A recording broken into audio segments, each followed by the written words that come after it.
이까지는 성전에 능히 들어갈 자가 없더라. 그렇게 기록되었습니다.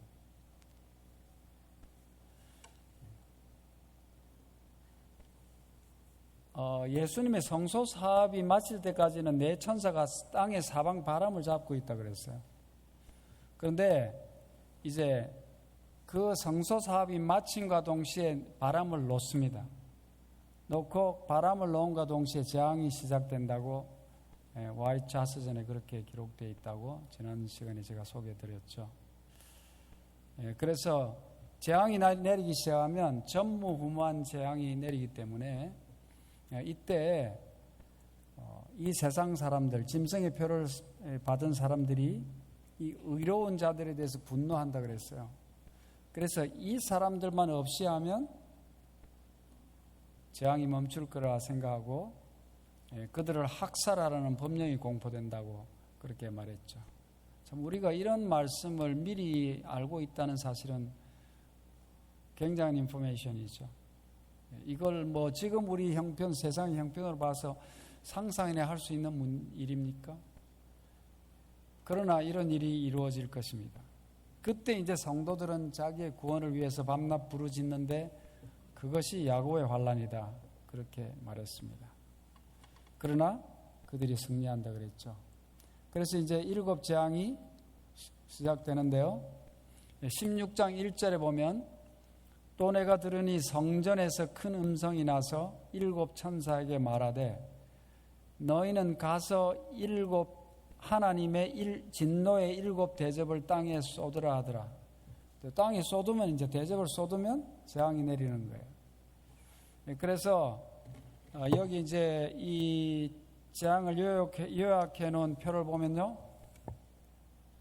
첫째, 둘째, 셋째, 넷째, 다섯, 여섯, 7째 나오죠. 대상은 땅, 바다, 강과 물, 그는 그렇게 됩니다. 그 다음에 넷째 재앙은 해, 그 다음에 다섯째는 짐승의 보좌, 여섯째는 유브라데, 그 다음에 7째는 공기에 이렇게 내리면 그 현상이 이제 뭐 악하고 독한 헌대가 나고 또 그 다음에 바다가 피가 돼서 생물이 죽고 하는 이런 이제 현상들이 일어나는데 그것을 이제 좀 하나씩 우리가 보겠습니다. 그런데 이 초기 문집 64페이지 보면 이런 말씀이 있어요. 나는 이제 엘렌 화이트 이 계시에서 이것을 보았어요. 재앙이 내리는 장면을. 마지막 7재앙이 피난처를 가지고 있지 못한 자들을 위해 막 쏟아지려 하는 것을 보았으나 세상 사람들은 그것을 떨어지려는 물방울 정도로밖에 생각하지 않았다는 것입니다. 그러니까 우리는 이 재앙이 지금 얼마나 극심할 것이며 얼마나 광범위할 것이며 어떨 것이라는 것을 알지만은 이 세상 사람들이 상상하지도 못할 뭐 우리가 어려움이 오면 얼마나 올까? 뭐 물방울 하나 떨어지는 정도겠지. 뭐 이 정도로 그냥 대수롭지 않게 생각하는 것이죠. 이제 사람들이 그렇게 생각할 때 내게는 하나님의 진노인 마지막 7재앙의 무서운 광경을 볼 수 있도록 허락되었다는 것입니다. 그래서 계시에서 이걸 보았습니다. 나는 그의 진노하심이 몹시 무섭고 두려운 것임을 보았다 그랬습니다. 만일 그분이 화가 나서 손을 뻗으시거나 지켜 드신다면 세상의 거민들은 전혀 존재하지 않았던 것처럼 되거나 아니면 치료불능의 종기와 말라 빠지는 역병으로 고통을 당하게 될 것이다. 그렇게 기록하고 있습니다. 그리하여 그들은 구원을 받지 못하고 마침내는 그것으로 인해 멸망되고 말 것이다. 이런 무서운 이제 세상에 하나님의 백성을 구원하기 바로 직전에 마지막 일어날 이 죄인들이 받을 형벌인데요. 그것을 보니까 얼마나 무서웠겠어요. 실제로 무서운 공포가 나를 사로잡았다 그랬어요. 이 장면을 보면서 그 광경이 너무나 무서웠기 때문에 나는 천사에게 그 광경을 내가 보지 않게 해달라고 엎드려 간청했다 그랬어요. 얼마나 무서우면 그렇게 말했겠어요. 그때 나는 하나님의 말씀이 선언한 대로 짐승과 그의 우상에게 경배하고 이마에나 손에 표를 받은 모든 불경건한 자들에게 임할 재앙을 피하기 위하여 그 말씀을 주의 깊이 연구해야 할 중요성에 대하여 과거 어느 때보다도 절실히 깨달았다 그랬습니다. 우리가 하나님을 믿는다고 하지만 자칫하면 재앙을 받을 무리에 속할 위험성이 있어요. 그렇기 때문에 그러지 않기 위해서는 어느 때보다도 말씀을 주의 깊이 연구해야 된다는 것입니다. 오늘 이 저녁에 하나님의 말씀을 연구하기 위해서 오신 여러분들에게 참 하나님께서 주시는 메시지고 여러분에게 하늘의 복이 임하시기 바랍니다. 그러한 무서운 경고와 선언이 발해졌는데도 불구하고 하나님의 율법을 범하고 그의 거룩한 안식일을 짓밟는 자들이 있다는 것이 내게는 참으로 이상하게 여겨졌다 그랬습니다. 자, 그러면 한번 봅시다. 이 7재앙은 예수 그리스도의 지성소 사역이 끝난 다음에 내리는 것이기 때문에 완전히 구원받을 성도와 구원받지 못할 악인들이 결정되고 된 다음에 내리는 거죠. 근데 여러분, 구원받을 성도 다 결정되고 악인들 죽을 사람 다 결정되는데 왜 재앙이 내릴까요?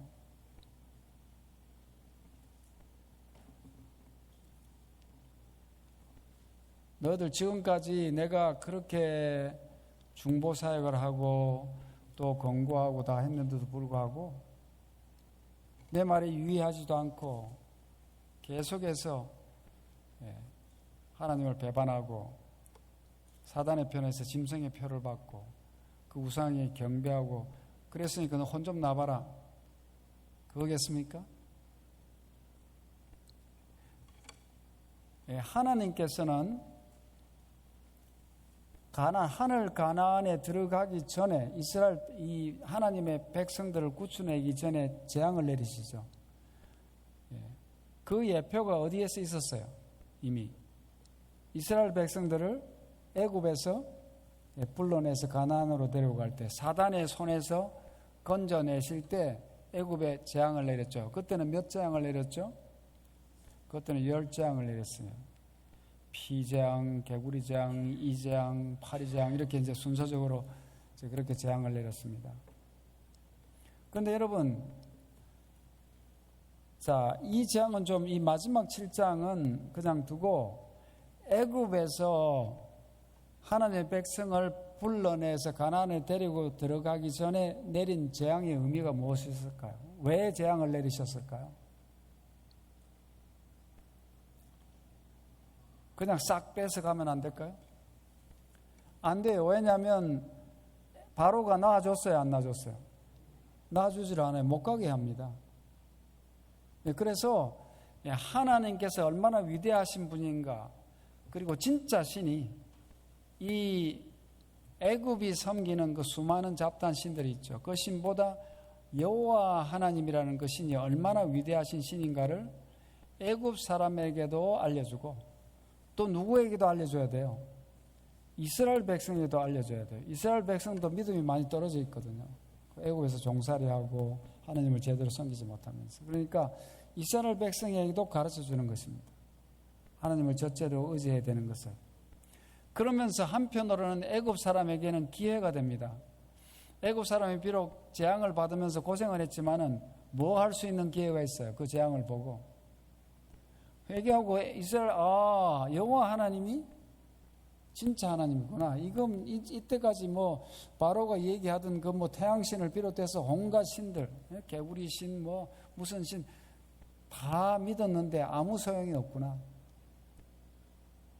그래서 실제로 그 이스라엘 백성들을 애굽에서 데리고 나올 때 나도 이스라엘 백성에 가담해야 되겠다 해서 따라 나온 사람이 있었어요, 없었어요? 있었어요. 꽤 있었을 거예요. 그래서 성경에는 그 사람들을 누구라고 이름을 지어놨죠? 섞인 무리라고 그렇게 되어 있어요. 섞인 무리. 사실 이제 그 사람들이 따라는 나왔지만은 이스라엘 민족이 아니고 애굽에 뭐 피를 받아 나온 사람이기 때문에 사실은 항상 어려움이 생기면 불평을 제일 먼저 하는 그 선두에 섰습니다. 사실은 골칫 덩어리였어요. 그렇지만 그 골칫 덩어리임에도 불구하고 따라 나왔다는 그 자체가 가상해요, 안 해요? 가상하죠. 그래서 하나님은 그들에게도 기회를 주셨어요. 데리고 나오면 그 사람들이 그냥 항상 불평 일으키고 문제 일으키고 할 걸 아시면서도 하나님이 나오는 걸 허락하셨고, 아마 우리가 천국 가면 그 사람들도 더러 많이 만날 수 있지 않을까 생각해요. 그렇게 나와가지고 불평 많이 하고 그냥 말썽 일으키고 괴롭히고 했는데 결국은 하나님의 은혜로 구원받은 사람들이 있지 않겠어요? 그것이 이제 애굽에 내린 10재앙이고요. 마지막 이 재앙은요. 그래서 그때까지만 해도 그 재앙의 의미는 하나님의 위대하심, 하나님의 능력을 보여주시는 것도 있었지만은 사람을 구원시키는, 회개시키는 기능을 담당했어요. 10재앙이. 그런데 이 마지막에 성도들을 하늘에 데리고 가시기 전에 내리는 마지막 이 재앙은 그 재앙이 임한다고 회개할 사람이 있을까요? 없을까요? 지금까지 내가 하나님 안 섬기고 제대로 안 섬기고 세천사의 기별이 전파됐는데도 안 듣고 했더니 보니까 이런 게 오는구나. 나도 회개해야 되겠다. 나도 이스라엘 백성 따라가야 되겠다 하는 사람이 있을 법하죠. 그런데 마지막 재앙 때는 없습니다. 재미나죠? 그때는 이미 예수님의 선고가 끝났습니다. 예수님의 중보 사역이 끝나서 죄인과 의인이 이미 다 구분이 되어 있습니다. 죄인은 더 이상 의인으로 갈 수 없고 의인은 죄인으로 갈 수 없습니다. 그럼에도 불구하고 왜 재앙을 내릴까요? 회개할 사람도 없는데 너무 고생 좀 시키는 겁니까? 그것은 예수님의 중보 사역의 완벽함을 증거하는 것입니다. 온 우주세계. 지금 이 예수님의 사역이 끝날 때는 구원받을 모든 성도들을 다 찾아냈고 더 이상 회개할 사람이 없을 때 내리는 것입니다. 그런데 여러분, 사람이 좋게 말할 때 듣는 사람 잘 없죠. 잘 좋게 말할 때 들으면 참 좋겠지만은 잘 안 하다가 좀 어려움이 당하면 이때 그때 어때요? 그때 옆 사람 말도 좀 듣고 친구 말도 듣고 아버지 말도 듣고 그러다가 막 점점 심해져가지고 더 어려워지고 나중에 죽을 병이 생기면 어때요? 그때서 하나님 찾는 사람이 있죠. 이때는 극심한 고통이 임해도 완전히 사단의 무리에 가담해서 회개할 사람이 없다는 것을 증명할 것입니다. 자, 그래서 우리 재앙을 보면서 그 장면에 대해서 조금 더 보겠습니다. 자, 첫째 재앙입니다. 첫째 재앙은 땅에 내립니다. 땅에 내릴 때 독한 헌대가 짐승의 표를 받은 사람에게 내릴 것인데요. 16장 2절입니다. 첫째가 가서 그 대접을 땅에 쏟음에, 땅에다 쏟습니다. 그러니까 악하고 독한 헌대가 짐승의 표를 받은 사람들과 그 우상에게 경배하는 자들에게 나더라 그랬습니다. 첫째 재앙은 특별히 셋째 천사의 복음을 무시하고 짐승과 그 우상에게 경배하며 짐승의 표를 받은 사람들에게 내립니다. 그렇게까지 창조주 하나님, 하늘과 땅과 바다와 물들의 근원을 만드신 이를 경배하라는 그 말씀을 무시하고 짐승의 표, 내가 살기 위해서, 내가 먹기 위해서, 내가 매매를 하기 위해서 짐승의 표를 받았던 사람에게 내립니다. 그럴 때 악하고 독한 헌대가 생긴다 그랬습니다. 이 헌대를 번역한 헬라어는 헬코스인데요. 이것은 교양이나 종기를 가르치는 말입니다. 오늘날 암이나 에이즈나 또 각종 피부병으로 예상됩니다. 이런 것들이 창궐해질 것을 말하고 있습니다. 자, 그 다음에 그것이 첫째 재앙이고요. 둘째 재앙은 바다에 내립니다. 16장 3절, 둘째가 그 대접을 바다에 쏟음에 바다가 곧 죽은 자의 피같이 되니 바다 가운데 모든 생물이 죽더라. 여러분, 바다가 피가 되어버리면 어떻게 될까요? 와, 빨갛게 보기 좋을까요?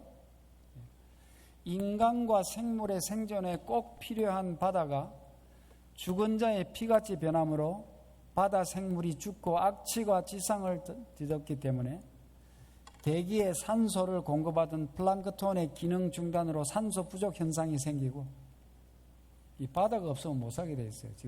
지금 우리 인간은. 또 바다가 그렇게 되고 막 고기가 다 죽고 이렇게 하면 해상교통이 작동을 못 하겠죠. 이 해상교통이 마비될 것입니다. 그런 일이 생길 것입니다. 세 번째, 셋째는 강과 물 근원에 대접을 쏟습니다. 4절부터 7절입니다. 셋째가 그 대접을 강과 물 근원에 쏟음에 피가 되더라 그랬습니다. 아까는 바다가 피가 되는데 뭐가 피가 돼요? 온 강과 물 근원이니까 우물이고 뭐고 다 피가 될 것이에요.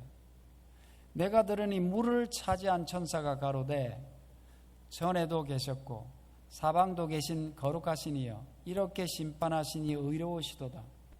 저희가 성도들과 선지자들의 피를 흘렸으므로 저희로 피를 마시게 하신 것이 합당하니이다 하더라. 또 내가 들으니 제단이 말하기를 그러하다. 주 하나님 곧 전능하신 이시여 심판하시는 것이 참되시고 의로우시도다 하더라 그랬습니다. 여러분, 이때는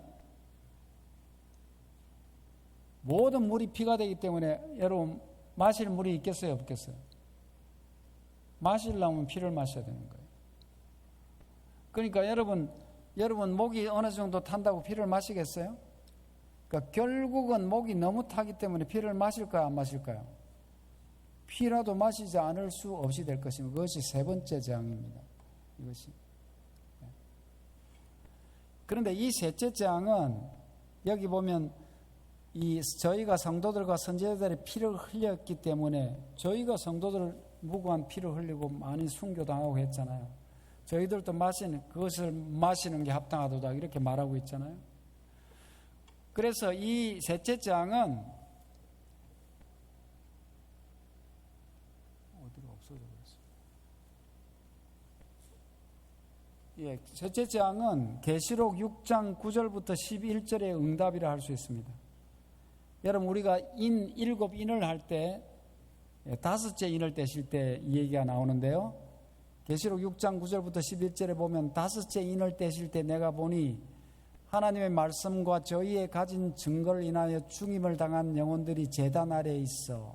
그 기억나시죠? 큰 소리로 불러 가로되 거룩하고 참되신 대주제여 땅에 거하는 자들을 심판하여 우리 피를 신원하여 주지 아니하시기를 어느 때까지 하시려니까 한다고 했어요. 죽은 그 순교자들이 제단 아래에서 언제 우리 피를 갚아주시겠습니까? 실제로 제단 안에 죽어서 영혼이 있는 게 아니고 상징적으로 의인화해서 그 많은 사람이 죽어 있는데 그 사람들이 언젠가는 신원해 줘야 되지 않겠어요? 그것이 언제일까 하는 부르짖음입니다. 그때 11절에 각각 저에게 흰 두루마기를 주시며 가라사대 아직 잠시 동안 쉬되, 아직은 시간이 안 됐다 이 말이에요.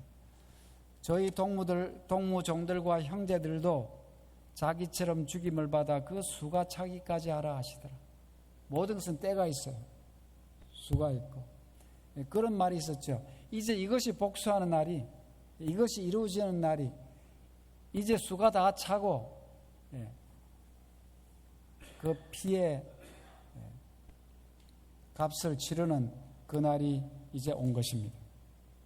그래서 짐승에게 경배하지 않는 자들의 피 흘림을 바라던 사람들이, 짐승에게 경배 안 한다고, 우상에게 경배 안 한다고, 이 사람들을 피를 흘려 죽여야 된다고 하던 사람들이, 다른 사람의 의인들의 피를 흘리려는 사람들이 자신들이 피를 마시지 않고는 살 수 없는 환경에 처할 것이라는 것입니다. 왜냐하면 온통 피니까. 땅을 파도 피고 수돗물을 틀어도 피고 호수에 가도 피고 다 피가 될 것이니까. 물을 차지한 천사는 저희가 성도들과 선지자들의 피를 흘렸으므로 저희로 피를 마시게 하신 것이 합당하니이다라고 말하며 제단도 그러하다. 주 하나님 곧 전능하신 이여 심판하시는 것이 참되시고 의로우시도다라고 말할 것이다. 그때서 이 다른 무고한 사람의 피를 흘린 그 죄가 얼마나 큰 것을 절실히 깨달을 것입니다. 이 피값이 얼마나 큰 것인지. 자, 그 다음에 넷째 재앙입니다. 해 내리는 것입니다. 16장 8절과 9절입니다. 넷째가 그 대접을 해 쏟음에 해가 권세를 받아 불로 사람들을 태우니. 요즘 여러분 좀 덥습니까? 꽤 덥죠. 차 타면 에어컨 없이는 못 다니겠죠. 더운데 사람을 태울 만큼 해가 뜨거워지면 어떻게 될까요? 굉장하게 하겠죠. 사람들이 크게 태움에 태워진지라 이 재앙들을 행하는 권세를 가지신 하나님의 이름을 회방하며 또 회개하여 영광을 주께 돌리지 아니하더라 그랬습니다. 자, 여기 보니까 이 정도 되면 하나님이 정말 위대하시구나. 내가 하나님의 말을 듣지 않고 짐승과 우상의 말을 들었다. 그러니까 내가 이제라도 회개하지 하는 일이 있어야 될 텐데 여기 보니까 뭐라 그랬어요? 회개하지 않더라 그랬습니다. 딱 나와 있잖아요. 이 재앙들을 행하는 권세를 가지신 하나님의 이름을 찬양하는 것이 아니고 회방하며 또 회개하여 영광을 주께 돌리지 아니하더라. 이때는 회개할 사람이 아까 없다고 그랬잖아요. 그래서 얼마나 철저하게 의인과 악인이 구별되었음을 증명해 줄 것입니다. 자, 극심한 태양의 열기로 지상의 식물이 태워지고 동물과 사람들은 심한 갈증과 화상으로 고통을 겪을 것입니다. 태양을 만드신 하나님께 경배하지 않고 태양을 경배하던 사람들, 태양을 만드신 하나님을 경배해야 될 텐데 그 만드신 하나님을 경배하지 않고 만드신 피조물 태양을 경배하던 사람들, 그리고 그 태양의 날 일요일을 섬기던 사람들, 이 사람들이 자기들이 섬기던 그 태양에 의해서 크게 태워질 것이지만은 그들은 끝까지 자신의 잘못을 뉘우치지 않고 오히려 이 재앙들을 행하는 권세를 가지신 하나님의 이름을 회방하며 또 회개하여 영광을 주께 돌리지 아니할 것입니다. 이 사실은 예수님의 중보 사역이 끝났음을 확실히 증거하는 것이 될 것입니다. 자, 그 다음에 다섯째입니다. 다섯째는 짐승의 보좌에 내리는데요.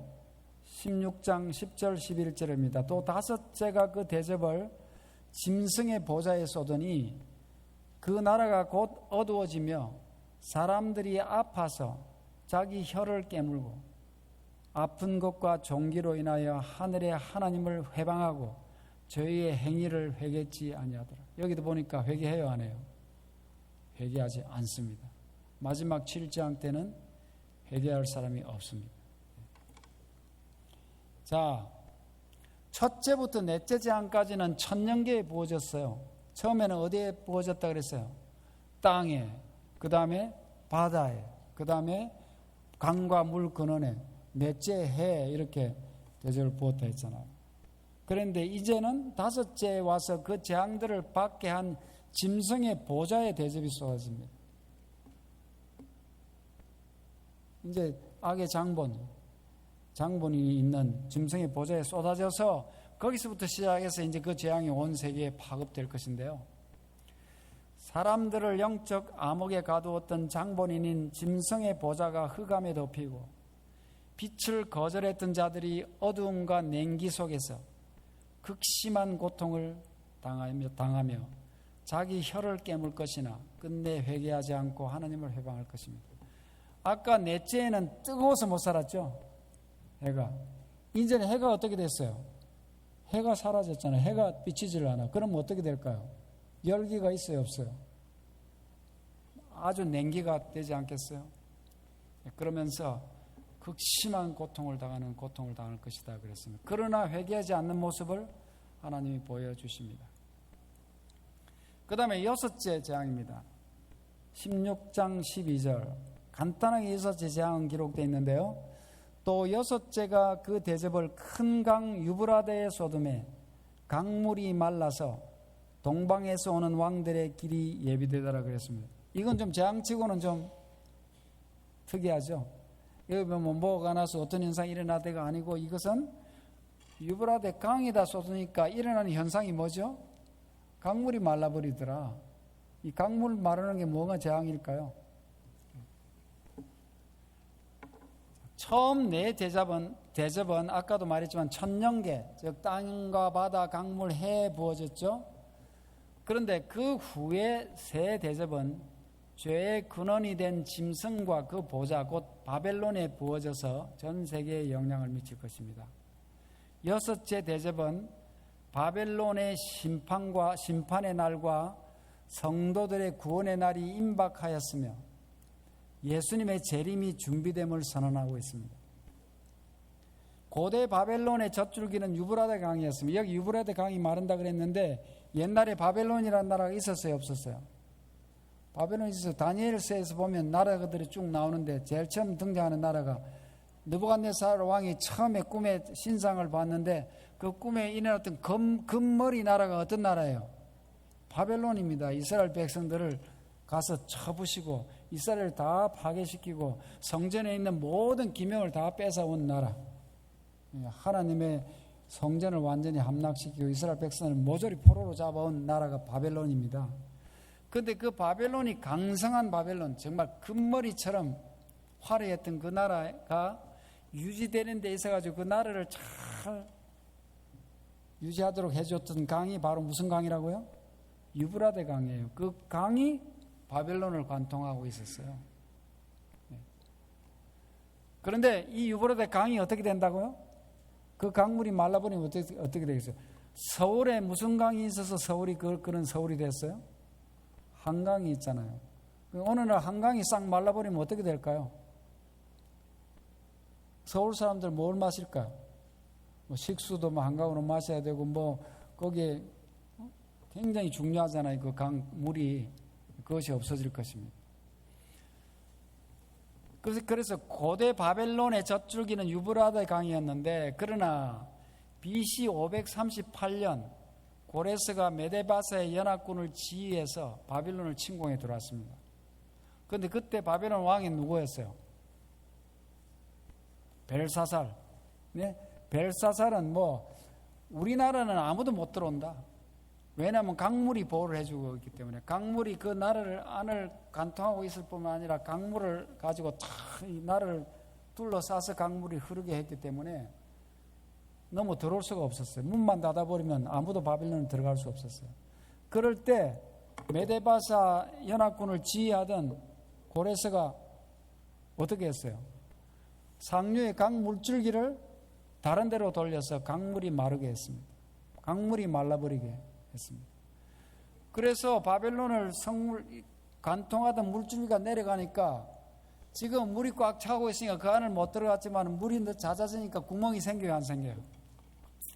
그래서 물이 잦아지자 그걸 통해서 들어가서 바벨론을 무너뜨려 그냥 하룻밤 사이에 그냥 바벨론을 확 접수해버렸죠. 계시록 17장 1절에 이 다음 장인데요. 이 17장 1절에는 바벨론을 상징하는 음녀가 어디에 앉아 있다고 되어 있냐면 많은 물 위에 앉아 있다 그랬어요. 이 물이 세력이거든요. 물. 예언에 있어서 물은 뭐예요? 사람들 아닙니까? 사람들. 무리가 있어야 되는 거 아니에요. 많은 사람들. 물 위에 앉아 있다고 기록된 것과 또 여섯째 재앙 때 유브라데 강물이 마른다는 것은 영적 바벨론이 많은 사람들부터 지지를 받을 것이지만 결국 그를 지지하던 모든 국가와 세력들과 함께 강물이 마르면서 지지 세력이 떨어지면서 붕괴될 것을 상징하고 있어요. 그러니까 유브라데 강물이 마르면 곤란해지겠죠. 동방에서 오는 그래서 동방에서 오는 왕들의 길이 예비된다고 했잖아요. 동방에서 오는 왕들은 누구를 말하냐면 의인을 구원하러 오시는 의의 태양 되시는 예수 그리스도를 말합니다. 그런데 왜 왕들이라 말했냐면 예수님 재림하실 때는 예수님 혼자 오세요? 누굴 데리고 오세요? 천사들을, 천천만만의 천사들을 데리고 오잖아요. 정말 왕처럼 대단한.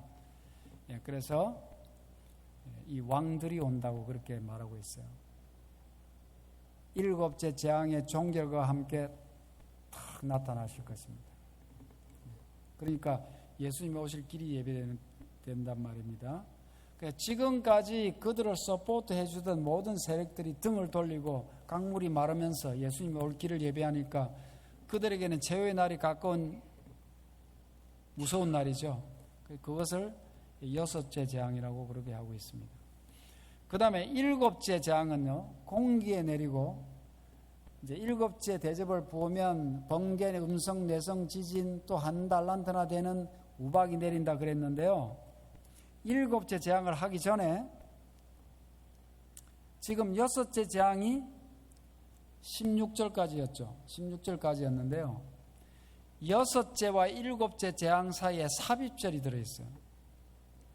우리가 이제 공부하다 보면 삽입절이 많은데 어디에 삽입절이 있었는지 좀 이 다음에 보겠습니다만은, 일단 그 여섯째 재앙과 일곱째 재앙이 내리기 전에 삽입절이 있어요. 중요한 삽입절이 있어요. 그것이 13절부터 16절까지 삽입절이 있고, 그 다음에 17절에 일곱째 재앙이 내려요. 그 삽입절을 보겠습니다. 13절, 또 내가 보매 개구리 같은 새 더러운 영이 용의 입과 짐승의 입과 거짓 선지자의 입에서 나온다고요. 뭐가 나온다고요? 더러운 영이 나온다고.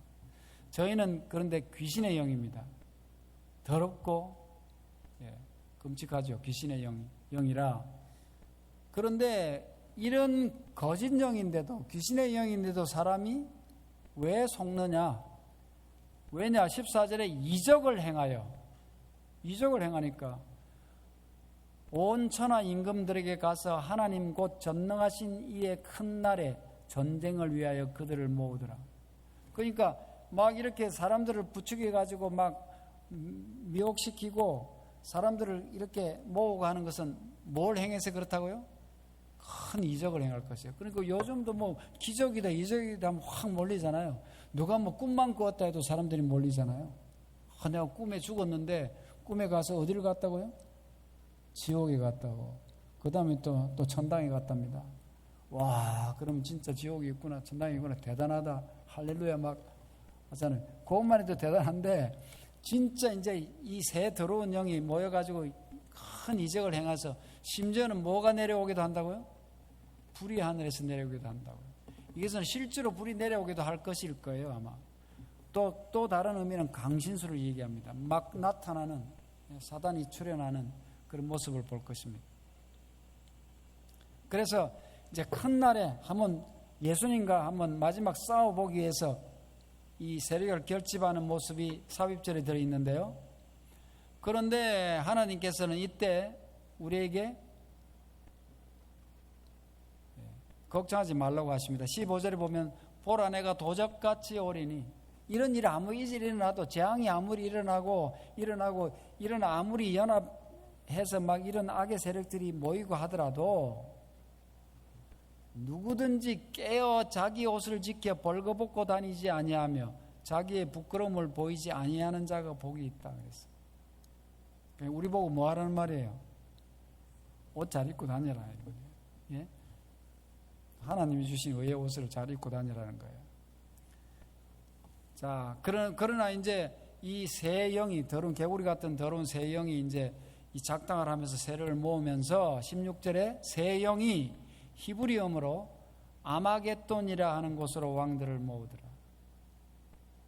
그래서 이 아마겟돈이라는 이 단어 하나를 가지고 아마겟돈 전쟁이니 뭐 이런 말 하잖아요, 그죠? 영화도 만들고 그렇게 하고 있어요. 자, 이렇게 이 안에 삽입절이 이렇게 들어가 있는데요. 자, 삽입절에 대해서 조금 보겠습니다. 삽입절을 모아놨습니다. 첫째는요, 7인을 공부할 때도 삽입절이 있었어요. 첫째부터 여섯째 인이 6장 1절부터 17절까지 있은 다음에 7째 인은 8장 1절에 나오는데 그 사이에 7장 1절부터 17절까지는 인치는 사건을 삽입절로 넣어놨어요. 다른 건 인을 떼는 사건이었는데 그 안에 인치는 사건을 갖다 넣어놨고요. 그 의미가 있으니까 거기 넣어놨지 않겠어요? 이건 이미 우리가 공부했습니다. 그 다음에 7 나팔은 아직 공부 안 했어요. 7 재앙을 공부를 먼저 하고 나팔을 하는 것이 좋겠다고 생각했기 때문에 제가 나팔을 이 다음에 할 거예요. 7 재앙부터 지금 먼저 공부를 하고 있는데요. 첫째부터 6째 나팔의 사건이 나오고 난 다음 8장 7절부터 9장 21절이 나온 다음에 일곱째 나팔이 11장 15절부터 나오기 전에 그 중간에 10장 1절부터 11장 14절까지 작은 책과 두 증인에 대해서 삽입절이 들어있습니다. 이 작은 책에 대해서는 이미 공부했어요. 작은 책. 작은 책은 무슨 책이라고 그랬어요? 다니엘서라 그랬어요. 그것을 먹으면 입에는 어떻죠? 꿀같이 답니다. 입에는. 그런데 들어가면 어때요? 배에서는 쓰게 되는. 그래서 재림운동을 얘기한다고 그랬어요. 그 다음에 두 증인에 대해서는 우리가 아직 공부하지 않았습니다. 나중에 다시 공부할 것입니다. 그런데 지금 공부하는 7재앙에서도 삽입절이 있어요. 지금 6째 재앙까지 하고 난 다음에 아마겟돈을 준비하는, 새 더러운 영이 아마겟돈을 준비하는 이 삽입절이 나오고 난 다음에 7째 재앙이 돼요. 자, 그러면 삽입절을 조금 더 자세히 보겠습니다. 거기 보면 우선 삽입절에 새 주인공이 등장하는데 누가 등장해요? 개구리 같은 새 더러운 영이 등장합니다.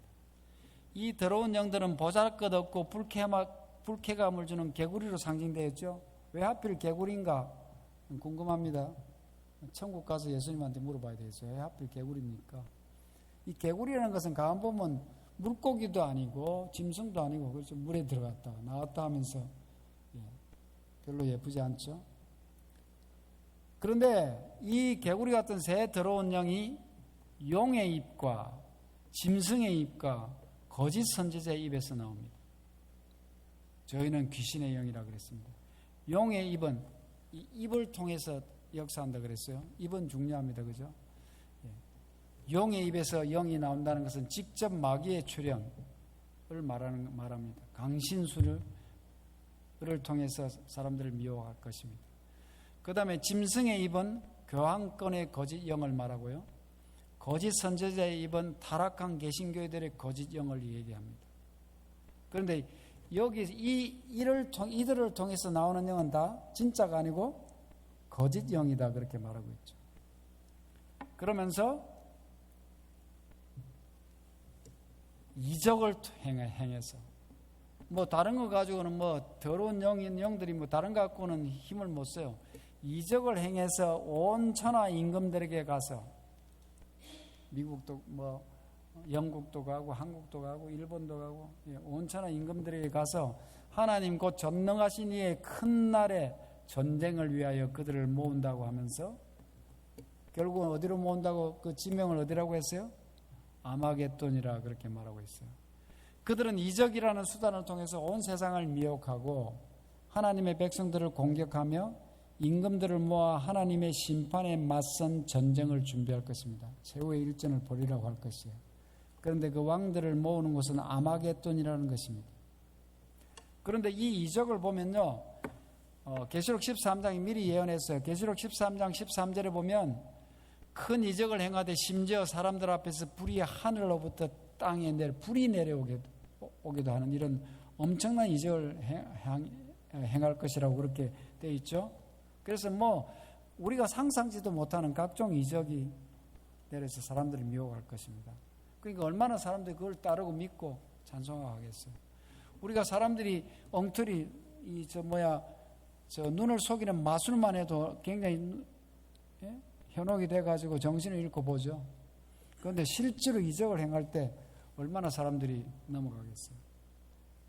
그러면 아마겟돈이라는 것을 모으는데 아마겟돈이 뭔가? 물론 아마겟돈도 상징적인 이름이겠죠. 아마겟돈은 무엇의 약자냐 하면 머깃도를 줄여서 헬라말로 발음한 것입니다. 머깃도, 그것을 아마겟돈이라고 하는데 머깃도의 산이라는 말입니다. 머깃도의 산. 머깃도가 어디냐면요, 이스라엘의 예루살렘 서북쪽에 그리 크지 않은 머깃도 평야가 있습니다. 거기 머깃도 평야가 있어요. 그런데 머깃도는 팔레스타인 공격을 위한 전략적 거점입니다. 이스라엘을 잡아 삼키려거나 하려 그러면 이 전략의 요청지예요. 이스라엘 역사상 가장 큰 전투들이 있었던 곳입니다. 그래서 무슨 여러분 기드온의 300명이 셀 수 없이 많은 미디안 사람들을 물리쳤죠. 그것도 무기또예요. 또 무슨 사울과 그 아들이 싸우다가 전사한 것도 무기또고요. 굉장히 싸움이 많았던 것입니다. 또 요시야 왕이 전투에 나가가지고 죽은 것도 무기또고요.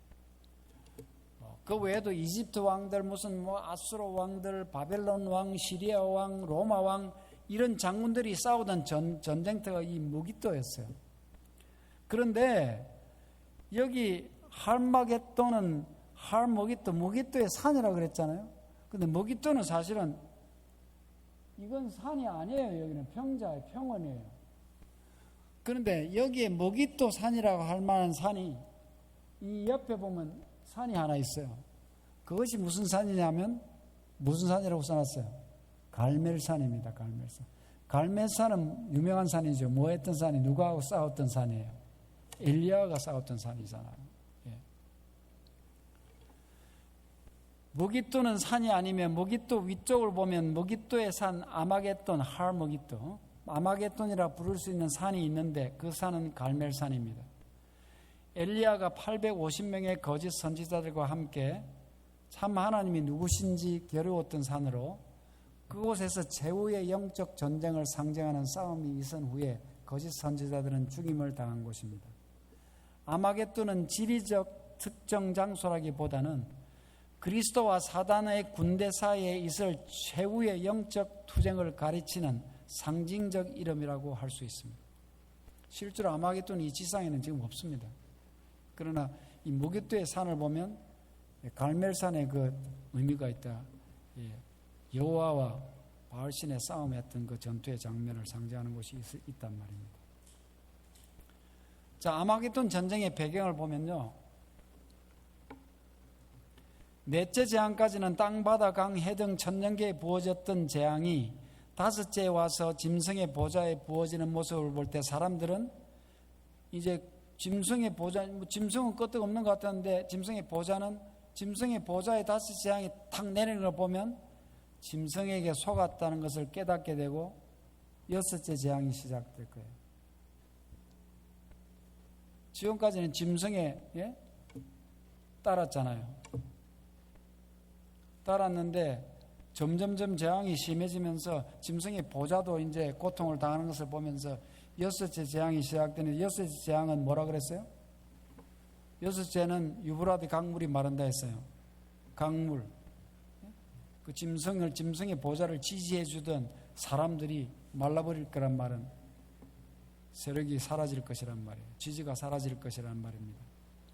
그래서 여섯째가 그 대접을 큰 강 유브라데 소돔의 강물이 말라서 동방에서 오는 왕들의 길이 예비되더라. 물은 많은 사람들을 상징하므로 물이 마른다는 말은 사람들의 지지가 사라질 것을 말하며 물이 마르고 동방에서 오는 왕들의 길이 예비될 것입니다. 이대로 물러설 수 없는 사단은 막 사람들은 떠나가죠. 왕들도 지지를 철회하지 하니까 어떻게 하느냐? 새 들어온 귀신의 영을 동원합니다. 삽입절에 나오죠. 이적을 행함으로써 온 천하 임금들을 아마겟돈 전투로 결집하고 하나님의 백성들을 진멸할 계획을 세울 것이며 일곱째 대접이 부어질 것입니다. 일곱째 재앙이 내리면 큰 성이 세 갈래로 갈라진다는 예언이 있는데요. 이것과 같이 용과 짐승과 거짓 선지자들의 연합 아닙니까? 용은 누구라 그랬어요? 사단이고, 그 다음에 여기 짐승은 교황권을 얘기하는 것이고, 거짓 선지자는 교황권과 합류한 거짓 개신교를 얘기하거든요. 이 연합이 세 갈래로 갈라져서 이제 깨진단 말이에요. 이 연합이 마침내 깨어질 것이고 맹렬한 진노의 포도주 잔을 마셔야 할 것입니다. 그러나 하나님은 아까 우리가 봤지만은 하나님을 신실히 믿는 백성에게는 보증을 주었습니다. 15절 보라 내가 도적같이 온다. 내가 안 오는 게 아니에요. 너희들은 상상 못하지만 언젠가 온다는 것이에요. 그래서 누구든지 깨어서 옷을 지켜 벌거벗고 다니지 아니하며 부끄러움을 보이지 아니하는 자가 복이 있다. 이 보증의 말씀도 주십니다. 그러면서 이제 새 영은 이제 아마겟돈을 막 모으고 하면서 7째 재앙이 시작됩니다. 자, 주님께서는 이 시련의 시기에 당신의 백성들이 귀신의 영이 주도하는 세력에게 굴복하지 말고 조금만 더 참고 견디라고 하십니다. 내가 도적같이 오리라. 아무도 예상치 못할 때 나는 세상 모든 사람들의 예측을 깨고 도적같이 나타나 너희를 구원하리라. 내 백성들아 의의 옷을 지켜 입고 부끄러운 모습을 보이지 말고 당당하게 깨어 있으라. 비록 모든 사람은 연합해가지고 죽이려고 하지만 또 성도들은 야곱의 환난을 당하고 있지만은 당당하게 잘 견뎌라. 그 말을 하는 것입니다. 누가복음 21장 34절부터 36절입니다. 너희는 스스로 조심하라. 그렇지 않으면 방탕함과 술 취함과 생활의 염려로 마음이 둔하여지고 뜻밖의 그 날이 덕과 같이 너에게 임하리라. 이 날은 온 지구상에 거하는 모든 사람에게 임하리라.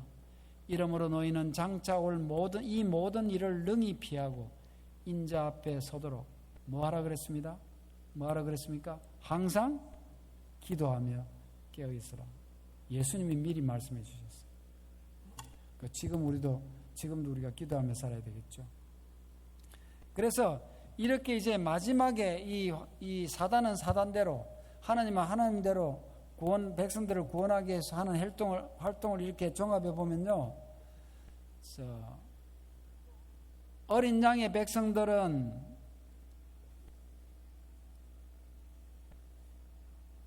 여기 어린 양의 백성들과 사단의 백성들이 구분이 돼요. 어린 양의 백성들을 다스리는 주체는 누구예요? 삼위일체 하나님, 아버지, 아들, 성령입니다. 그런데 사단의 백성들은 가짜 삼위일체, 누구의 용과 짐승과 거짓 선지자가 이끌어 나갈 것입니다. 어린 양의 백성들의 전략은 새 천사의 복음입니다. 계시록 14장에 나와 있는 복음입니다. 그런데 사단의 백성들은 새 더러운 영의 역사로 아마겟돈 전쟁을 준비해서 싸우려고 할 것이고요. 표시는 어린 양의 백성들은 하나님의 인을 받을 것이고 사단의 백성들은 짐승의 표를 받을 것이에요. 능력은 늦은비 성령의 역사와 권능으로 나가고요. 짐승의 표를 받은 사람은 강신술과 악령들에 의한 초자연적 현상을 믿고 따라갈 것이에요. 그 다음에 품성을 보면 하나님의 백성, 어린 양의 백성들은 예수님의 품성으로 변화되고 사단의 백성들은 짐승과 그 우상의 성질로 변화되겠죠. 그 다음에 심판은 어린 양의 백성들은 하나님의 보좌에서 심판이 시작되지만 성도들이 나라를 얻습니다. 그 심판은 성도들을 가려내는 심판이기 때문에 성도들이 나라를 얻을 것이고요. 사단의 백성들은 짐승의 보좌가 심판을 받으면서 짐승의 나라가 무너질 때까지 무너질 거예요. 그 다음에 마지막 거처는 어린 양의 백성들은 구원받은 성도들의 도성인 새 예루살렘에 들어갈 것이고, 그 다음에 악인들은 큰 성 바벨론과 함께 진노의 포도주를 마실 것입니다. 자, 그러면서 7장이 시작되는데요. 7장은 16장 17절부터 21절까지 있습니다. 7제가 그 대접을 공기 가운데 쏟음에 큰 음성이 성전에서 보좌로부터 나서 가로되 되었다 하니 번개와 음성들과 내성이 있고 또 큰 지진이 있어 어찌 큰지 사람이 땅에 있어오므로 이같이 큰 지진이 없었더라. 큰 성이 세 갈래로 갈라지고 만국의 성들도 무너지니 큰 성 바벨론이 하나님 앞에 기억하신 바 되어 그의 맹렬한 진노의 포도주 잔을 받음에 각 섬도 없어지고 산악도 간데 없더라. 또 중수가 1달란트나 되는 큰 우박이 하늘로부터 사람들에게 내리매, 1달란트는 한 50kg쯤 된다 그래요. 그런 우박이 내리니까 굉장하겠죠. 사람들이 그 박제로 인하여 하나님을 회방하니 그 재앙이 심히 크미르라. 이때 마지막 재앙이 내리는데도 회개해요, 안 해요? 하나님을 회방한다고 그렇게 말하고 있잖아요. 그러니까 마지막에는 회개할 사람이 없다는 것을 증명하고 있죠. 자, 6째 재앙과 함께 준비된 아마겟돈 전쟁은 7째 재앙에서 그 결말을 볼 것입니다. 아까 삽입절에서 아마겟돈으로 모은다 그랬잖아요. 그것이 7째 재앙에서 결말을 볼 것입니다. 성전의 보좌로부터 되었다라는 큰 음성이 들리며 번개와 음성들과 내성이 울리고 일찍이 사람들이 경험하지 못한 큰 지진이 일어날 것입니다. 바벨론의 기초가 된 용과 짐승과 거짓 선지자의 삼중연합은 세 갈래로 갈라져 힘을 잃고 인간의 자랑이었던 세계의 도시들이 무너질 것이다. 여기 이 편지 79번 1900년에 이 보면요, 엘렌 화이트 이렇게 말했어요. 아마겟돈을 위해 모으는 것은 6째 재앙 아래에서 있을 것이나 실제로 전쟁이 일어나서 전쟁이 절정에 달하는 것은 몇째 재앙 때? 7째 재앙 때라고 말해놨잖아요. 전쟁의 끝은 온 세계를 황폐한 광야로 보게 할 것이다. 이 전쟁이 얼마나 무서우면 완전히 황폐될 것이에요. 자, 그런데 7째 재앙에 대해서 문창길 목사님이 쓴 현대인에게 말하는 요한계시록에 잘 설명이 되어 있어서 제가 따왔습니다. 한번 우리가 읽어보겠습니다. 7째 재앙이 부어질 때 죄악의 비밀은 온전히 드러나 전 우주 세계 앞에 죄의 본체가 완전히 노출될 것입니다. 악령에 충동되고 조종받은 세계 국가들이 하나님의 남은 백성을 지상에서 제거시키고자 하는 음모는 거의 집행 단계에 있을 것이에요. 이제 다 세력을 모아가지고 이제 마지막 하나님의 백성을 죽이자. 이제 집행 단계에 있을 것인데요. 그때는 마치 에스더 당시에 바사에 변경할 수 없는 법에 의해서 전국의 유대인들이 일제히 사형당할 운명에 처했던 것처럼 하나님의 남은 백성에게 초긴장의 위기가 될 것입니다. 그러나 그 공포의 밤은 영원한 빛과 구원의 날로 돌변될 것입니다. 7째 대접이 부어졌을 때 깜깜한 구름장을 뚫고 하늘 성전 보좌에서 말하는 영광이 갑자기 지상을 비치고 다 되었다는 큰 음성이 울려나왔습니다. 그것은 하나님께서 바라시는 음성이었습니다. 그것은 바벨론 세계의 붕괴를 선언하는 것입니다. 그것은 죄의 세계, 죄의 역사의 종결을 선언하는 것입니다. 그 같은 선언은 예수님께서 십자가에서 운명하실 때에도 하셨죠. 십자가에서 이루신 하나님의 사업은 바벨론의 멸망으로 현실 세계에 실현될 것입니다. 그때 하나님께 도전하였던 악인들의 공포와 실망은 아무도 형용할 수 없을 것입니다. 사람들은 사단의 관계에 의하여 기만되고 조종된 사실을 뒤늦게 깨닫고 깊이 후회하고 대성통곡할 것입니다. 한편 그 시간까지 죽음의 고난으로 위협받았던 성도들은 구원의 경의를 체험하게 될 것입니다. 그들의 불안과 조전은 안도로 바뀌어지며 입에서는 승리의 노래가 나올 것입니다. 하나님은 우리의 피난처시요 힘이시니 환난 중에 만날 큰 도움이시라. 지상 역사에서 가장 어두운 시간에 하나님께서는 그의 백성을 구원코자 당신의 위대하신 권능을 나타내실 것입니다. 하나님의 백성들이 이제 마지막까지 몰려가지고 이제 바로 죽기 직전에 이제 그때 하나님의 권능이 나타나신다는 것이에요. 하늘은 종잇장이 말리듯이 사라져버리고 하나님의 보좌에서 바라는 번개와 음성들과 내성이 울리며 사람들이 그날까지 경험하지 못하였던 큰 지진이 일어날 것입니다. 땅의 기초가 무너지듯 산맥이 흔들리고 무너지며 폭풍우 소리와 함께 바다 물결은 격노하고 섬들과 산들이 사라져 버릴 것입니다. 그때 사람들은 동편 하늘의 작은 한 빛이 점차적으로 커져오는 것을 주목할 것입니다. 그들은 그리스도께서 천천만만의 하늘 천사의 대군과 함께 영광 가운데 오신 것을 보게 될 것이요 온 하늘이 광이 찬란한 천사군으로 충만되고 온 우주가 하늘 승전가로 채워질 것입니다. 그날의 놀랍고 황홀하며 위험스러운 광경은 사람의 말로 도저히 표현하지 못할 것입니다. 땅의 권력자와 고관들, 장군과 부자들, 귀족과 평민들이 동굴과 산 바위 틈에 숨고 어린 양의 노여움을 기다리기보다 먼저 자진하여 죽기를 바랄 것입니다. 이런 마지막 이제 7째 재앙이 이렇게 마치면서 예수님이 오시면서 이제 이 지구 역사가 이 죄인들의 이제 과 완전히 분리돼서 성도들은 하늘로 올라가고 죄인들은 천년 동안 죽고 있을 것이죠. 그럼 우리가 이런 질장을 보면서 이것을 앞두고 우리는 어떻게 살아야 되겠는가? 우리의 자세와 신앙에 대해서 한번 보겠습니다. 교회 증언 6권 404페이지에 이렇게 우리에게 권면하고 있습니다. 하나님의 말씀의 진리가 주어진 형제들이요. 여러분, 우리 말씀의 진리 우리가 갖고 있잖아요. 우리들에게 하는 말입니다. 이 세상 역사의 마지막 장면에서 그대들은 무슨 역할을 할 것인가? 그대들은 이런 엄숙한 실제 상황을 알고 있는가? 그대들은 하늘과 땅에서 계속되고 있는 준비의 큰 역사를 깨닫고 있는가? 지금 하늘은 이것을 위해서 준비하고 있어요.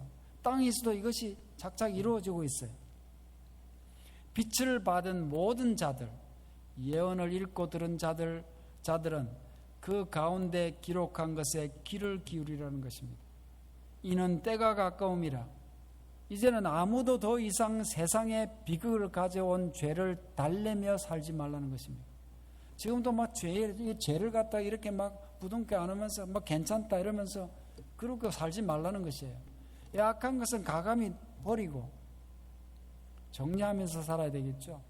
더 이상 무기력과 둔한 무관심 속에서 살지 말라. 그대 영혼의 운명을 불확실한 곳에 걸지 말라. 그대가 완전히 주님 편에 섰는지 확인하라 그랬어요. 누가 능히 서리요? 라는 질문이 신실한 마음과 떨리는 입술에서 나오게 하라. 은혜의 기간에 이 귀중한 시간에 그대의 품성 건설에 최고의 자재를 투입하였는가? 그대는 자신의 영혼에서 모든 더러움을 제거해 왔는가? 그대는 빛을 순종하였는가? 그대의 일이 신앙 고백과 일치하였는가? 우리는 정말로 엄숙한 시기에 살고 있어요. 이런 준비, 우리의 조금이라도 죄된 이러한 접근들을 보이는 대로 하나님께 구해서 버리는 삶, 정말 예수님의 품성을 담기 위한 노력, 여기에 우리의 목숨을 거는 우리 모든 성도들이 되어야 되겠어요. 그렇게 하면서 살아와야 되는 것입니다. 여러분, 이 시간에 우리 자신이 지금 얼마나 준비가 되어 있는지 돌아보면서 우리가 정말 이 큰 날에 설 수 있겠는지, 우리가 그때 우리가 만날 그 예수님이 얼마나 굉장하신 예수님일지 생각하시면서 각자 개인 기도하겠습니다. 각자 개인 기도하시고 끝나는 대로 돌아가시기 바랍니다.